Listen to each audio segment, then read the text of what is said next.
کہانی مونا نامی لڑکی کی کہانی ہے جو کہ ناظم آباد میں رہتی تھی، جس کی ابھی نئی نئی شادی ہوئی ہے، جس کے شوہر کا نام سالار ہے، اور وہ دونوں میاں بیوی بہت خوش رہتے تھے کہ شادی کے کچھ ہی مہینے کے بعد گھر میں ساس بہو کی لڑائی جھگڑوں کی وجہ سے سالار کو اپنی بیوی کو الگ رکھنے کا فیصلہ کرنا پڑا۔ وہ دونوں میاں بیوی کوئی کرائے کا گھر ڈھونڈنے کے لیے نکل پڑے۔ وہ جہاں جاتے کرایہ اتنا زیادہ ہوتا کہ ان کی پہنچ سے بہت دور تھا۔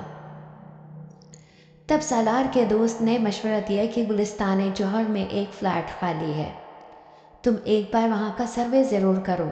وہ فلیٹ کافی پرانا تھا، جس کی وجہ سے اس کا کرایہ بہت کم تھا۔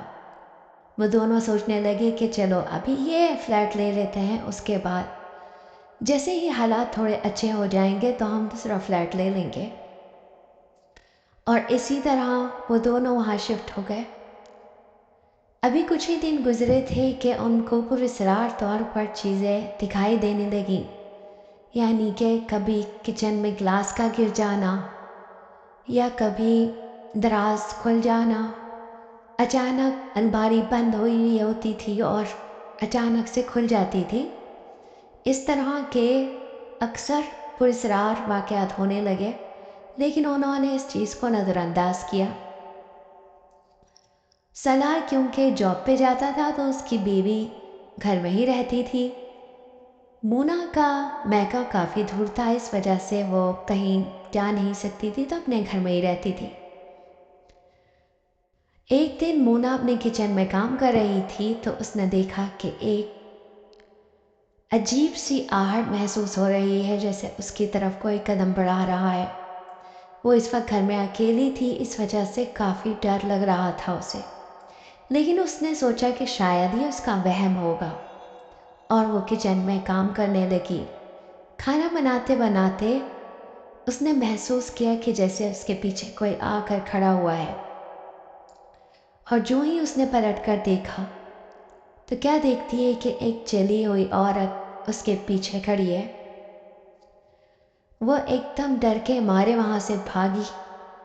کچن سے جیسے ہی بھاگی، اچانک سے اس کا ڈور بجنے لگا اور وہ ڈور کی طرف بھاگنے لگی۔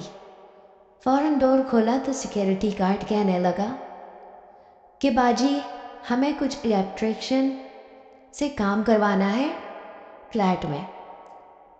تب اس نے ڈرتے ڈرتے کہا آ جاؤ اندر، اور اس طرح سے اس کا ڈر تھوڑا کم ہوا،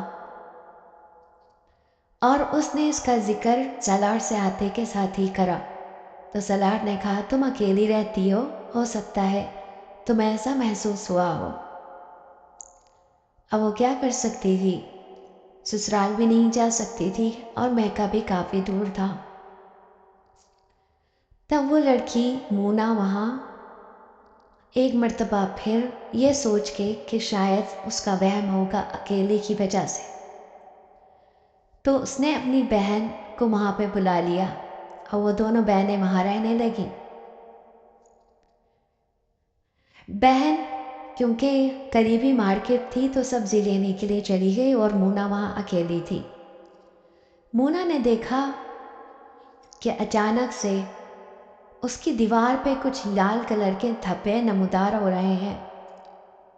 وہ بہت ڈر گئی، اور جیسے ہی وہ اس کے قریب گئی تو دیکھا کہ وہ دھبے خون میں تبدیل ہو گئے ہیں، اور وہ وہاں سے بھاگنے کی کوشش کرنے لگی۔ جیسے ہی وہ وہاں سے بھاگنے کی کوشش کری تو وہی جلی ہوئی عورت پھر سے اس کے پاس آئی اور اسے ڈرانے لگی۔ وہ ڈرتے ڈرتے وہاں سے بھاگی اور دروازہ کھول کر وہاں سے فوراً نکل گئی۔ ابھی کوریڈور میں پہنچی ہی تھی کہ سنسان کوریڈور، وہاں پر پھر سے وہی عورت دکھائی دی۔ وہ دھیرے دھیرے سیڑھیاں چڑھنے لگی اور مونا تیزی سے وہاں سے بھاگنے لگی۔ مونا تیزی سے بھاگنے کے بعد فوراً عملے کے پاس گئی اور اس نے وہاں اس کی شکایت کی کہ مجھے ایسا لگا ہے اس کے بعد مونا نے اپنے شوہر سالار سے کہا کہ مجھے اب اس گھر میں نہیں رہنا، مجھے یا تو کوئی اور گھر دو، نہیں تو میں تمہاری امی کے ساتھ ہی رہ لوں گی۔ اب یہ نہیں جانتے کہ ہو سکتا ہے کسی نے اس پہ جادو ٹونا کرایا ہو، یا واقعی اس گھر میں کسی چڑیل یا کسی ایسی عورت کا سایہ ہے جو کہ جلی ہوئی ہے۔ ویسے یہ باتیں اکثر سننے میں آتی ہیں کہ گلستان جوہر میں ایک فلیٹ ہے جس میں ایک جلی ہوئی عورت رہتی ہے جو کہ کافی سال پہلے کام کرتے وقت کچن میں جل گئی تھی، اور آج بھی اس کی روح وہاں بھٹکتی ہے۔ کیا آپ وہاں رہتے ہیں یا آپ نے کبھی اس فلیٹ کے بارے میں کچھ سنا ہے تو کمنٹ کر کے ہمیں ضرور بتائیے گا۔